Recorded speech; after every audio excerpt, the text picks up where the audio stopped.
Cordial saludo, soy Marta Lucía Valderrama, estudiante de licenciatura en Matemáticas de la UNAD, y a continuación tendremos en entrevista a la profesora de la Universidad Industrial de Santander, Claudia Marcela Valderrama, quien es egresada de esta universidad en Ingeniería Química, cursó estudios de maestría allí mismo y actualmente es estudiante de doctorado en Ingeniería Química de la misma universidad.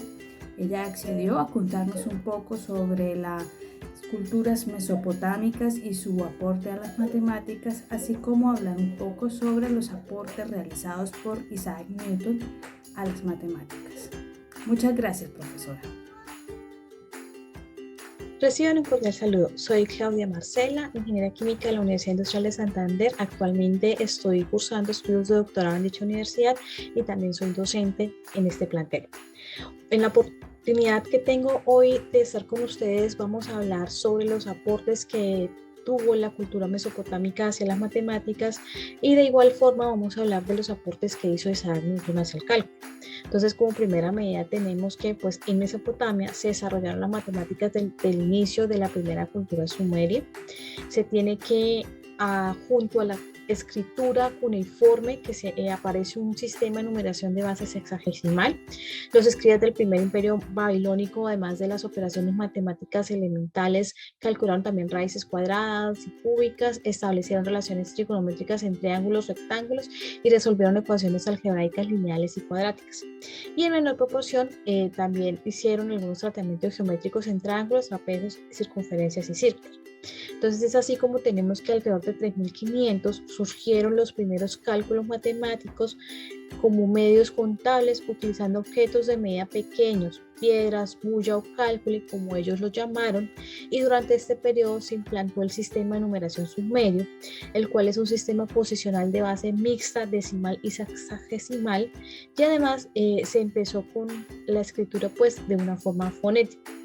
El sistema de numeración sumerio fue acumulando signos cuneiformes verticales hacia el número 9 utilizando un signo cuneiforme horizontal de base decimal para 10 unidades, uno o más cuneiformes horizontales y los correspondientes verticales para expresar los números entre 10 y 59 y posteriormente otro signo cuneiforme vertical para el número 60. Por eso se le conoce como un sistema sexagesimal, con un valor posicional según el lugar ocupado por ese signo en el conjunto general de la representación del número.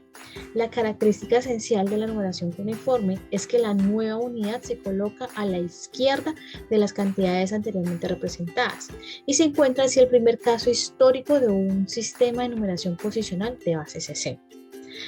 Después de este periodo tenemos algo que es cuando los acadios ocupan el país de Sumer en el año 2340 a.C. Y en esta época entonces se inician operaciones aritméticas elementales como la adición y la sustracción y se realizan cálculos como los que hacemos ahorita en nuestros días para hacer medidas de ángulos y medidas de tiempo. Por otra parte, pues ya para la época de Hammurabi, que fue un monarca de Babilonia entre 1792 y 1750 a.C., él recopiló todo el saber científico y literario de estos sumerios y acadios en numerosas tablillas cuneiformes, dejando esta evidencia de esas transacciones comerciales que se hacían en aquella época. Y adicionalmente se sabe que los babilonios de la época de Hammurabi calculaban ya raíces cuadradas por métodos aproximativos. Los escribas babilonios conocían las relaciones entre los catetos y la hipotenusa en los triángulos rectángulos varios siglos antes que fueran considerados por los matemáticos pitagóricos griegos, ¿no? Y además las matemáticas de los babilonios destacaron en la organización además de las matemáticas, pues se tiene que los babilonios destacaron en la medicina, en la implementación de técnicas curativas, y pues que eran no siempre alejados de procedimientos mágicos utilizando plantas y grajes diversos para el tratamiento de patologías de la piel, del estómago y el resto del aparato digestivo. ¿Listo? Entonces esto es todo el aporte que ha hecho esta cultura mesopotámica a las matemáticas. Ahora bien, pues tenemos nuestro otro personaje del que vamos a hablar el día de hoy, el señor Isaac Newton, el cual pues es un joven nacido en Inglaterra en 1643 y pues a él se le debe el reconocimiento de haber desarrollado simultáneamente en 1665 y 1666 el cálculo diferencial e integral, ¿sí? Además pues de otras teorías sobre la naturaleza de la luz y sobre la fuerza de la gravedad. Las nuevas herramientas matemáticas y físicas ideadas por este inglés en este corto periodo de tiempo, pues fueron solo 2 años, revolucionaron toda la ciencia de su época y son la base del mundo tecnológico actual, ¿no? El cálculo infinitesimal, aunque se engloba estrictamente en el ámbito matemático, ha resultado ser un lenguaje poderoso que permite descubrir las leyes de la naturaleza con una precisión asombrosa. Y con las ideas de Newton, según hoy día se están estudiando el movimiento de las nubes, los mares, las órbitas de satélite, las infecciones víricas, el diseño de vehículos, el crecimiento económico. Dado que pues Newton concibió estos dos conceptos revolucionarios, como la derivada y pues la integral, ¿no? Ya que recordemos que la derivada se relaciona con la evolución en el tiempo de magnitudes como la velocidad y la aceleración, en una tasa de cambio instantánea que indica de qué manera o cuán rápido se están modificando las magnitudes. En geometría, la derivada permite calcular las pendientes de curvas y en consecuencia pues la recta tangente de una curva dada. Y pues tenemos por otro lado que la integral se emplea para calcular áreas y volúmenes, así como para encontrar centros de gravedad de cuerpos.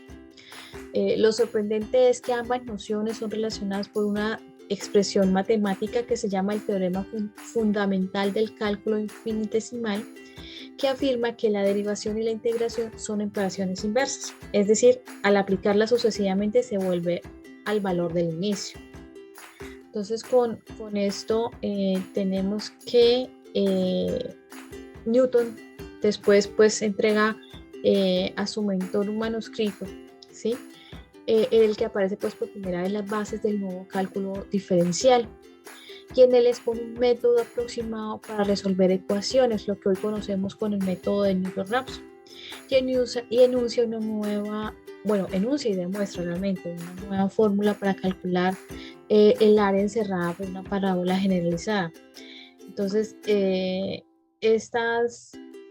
estos avances o esto que creación del cálculo de Newton y estos métodos de Newton-Raphson para resolver ecuaciones diferenciales parciales, pues es lo que nos permite a nosotros hoy realizar modelos matemáticos de nuestra realidad y ha permitido pues a los científicos llegar a esos avances que tenemos hoy en día.